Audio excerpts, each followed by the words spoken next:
ce qui est arrivé entre Guinéens et Maliens n'aurait jamais dû arriver. Je viens un peu plus en retour dans le temps en vous parlant par exemple de l'agression barbare impérialo-portugaise sur la République de Guinée, notre pays. Ce jour-là, le président du Mali à l'époque, général Moussa Traoré, s'adressant au peuple malien, disait ceci: peuple du Mali, notre patrie sacrée, la Guinée, vient d'être violée. À partir de cet instant, chaque Malien doit se considérer mobilisé pour la défense de la patrie. Ça, c'était en 1970. Aujourd'hui, nous sommes en 2017.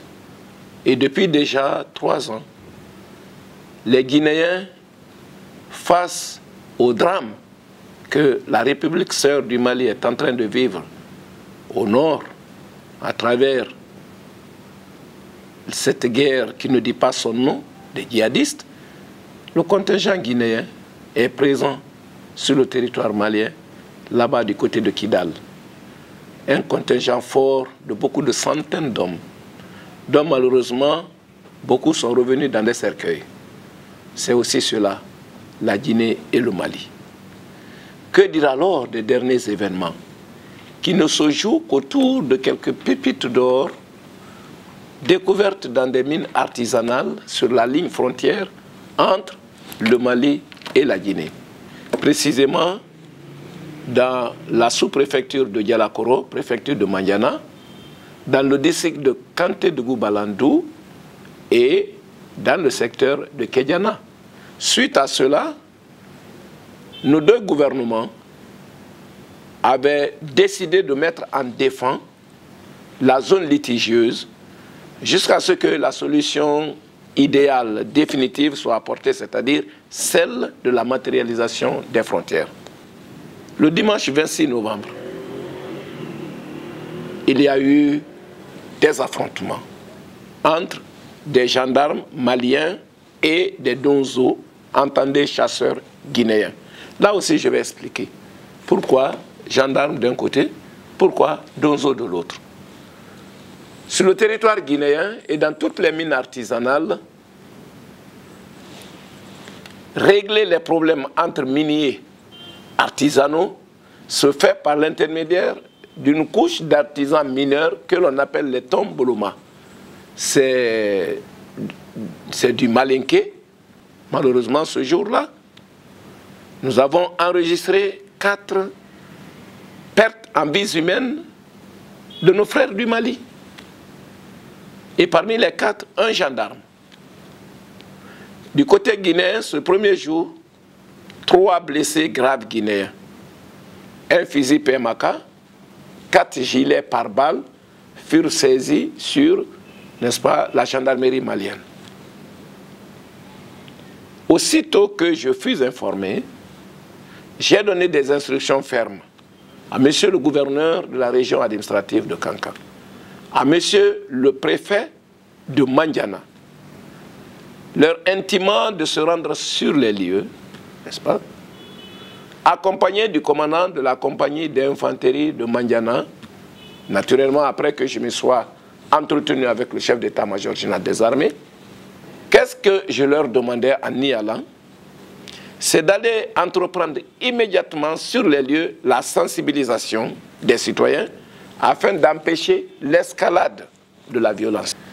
Mais depuis 2 ans, le gouvernement guinéen et le gouvernement malien ont mis sur toute la ligne frontière également les experts de la direction nationale ou alors des directions nationales des frontières des 2 pays. La Guinée en a déployé avec nos cadres de l'Institut géographique national de Guinée. Le Mali également en a déployé. Ils ont travaillé 2 mois durant sur toute la ligne frontière, faisant ce que l'on appelle en ce premier temps-là, d'abord la reconnaissance des sites litigieux, donc Kédiana maintenant, partout où il y a litige, vous faites la reconnaissance. Le lundi 27 novembre 2017, pendant qu'on pensait que les missions de sensibilisation déployées la veille quand même a un effet, et les miniers étant ceux qu'ils sont, traitent le matin Ils ont encore pris leur instrument traditionnel d'exploitation artisanale, ils reprennent le même chemin. Mal leur en pris parce que au milieu du parcours Kantedou Balandou et Faranoko, où se trouve la mine, il y a un site qu'on appelle du lac Colomfoy, du lac Kouroufoy, où ils sont tombés sur un dispositif très important de la gendarmerie malienne, avec des pick-up et aussi un nombre assez appréciable de nos frères gendarmes maliens. Alors tout de suite, le feu est ouvert sur eux et 3 Guinéens sont fauchés sur le champ et on en dénombre 8 qui sont blessés graves. C'est le lundi.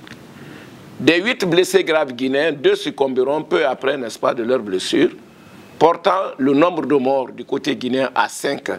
Et 6 blessés graves sont, jusque là où je m'adresse à vous, sous soins intensifs dans des centres hospitaliers. Du côté malien, hélas, ce même lundi, 27 novembre, on dénombre 12 corps, dont 2 de nos frères gendarmes.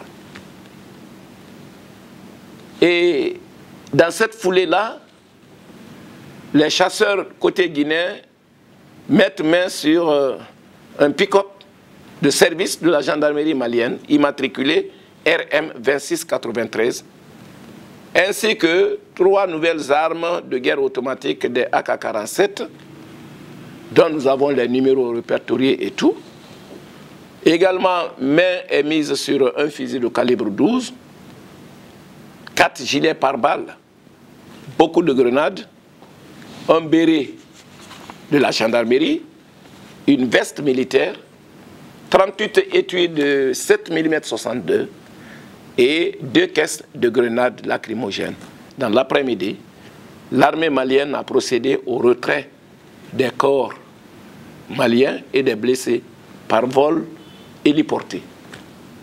Cette description macabre, que l'on émet avec un pincement au cœur, est loin d'être la volonté du professeur Alpha Condé. Elle est loin d'être la volonté du président Ibrahim Boubacar Keïta. Elle est loin d'être la volonté des 2 peuples, des 2 gouvernements. Pendant que cette tragique situation se produisait à la frontière, Guinéens et Maliens, depuis une dizaine de jours, sont en train de travailler sur la matérialisation des frontières. Ils sont encore ici, c'est pour cette raison. Et depuis le début des événements, gardant un contact très suivi avec mon homologue malien, le ministre UBR, Kéman Koulibaly, ministre de l'administration du territoire du Mali, nous sommes convenus de nous retrouver très prochainement, très prochainement, sur les lieux de ces désastres, de ces accrochages. Nous allons venir. D'abord, nous allons présenter, au nom du président Boubacar Keïta, au nom du professeur Alpha Condé, nous allons présenter de part et d'autre de la frontière les condoléances des 2 peuples. J'ai donc déjà un agenda bien tracé avec mon homologue qui sera reçu par moi dans les 48 heures à Kankan, où nous nous rencontrons pour une première fois. Lui accompagné d'une forte délégation malienne, moi également à la tête d'une délégation guinéenne. Nous allons tenir une première réunion entre nous, faire le constat partagé de ces tristes événements et nous nous transporterons et en territoire malien et en territoire guinéen pour prêcher la bonne parole. La parole de la coexistence pacifique entre les 2 peuples.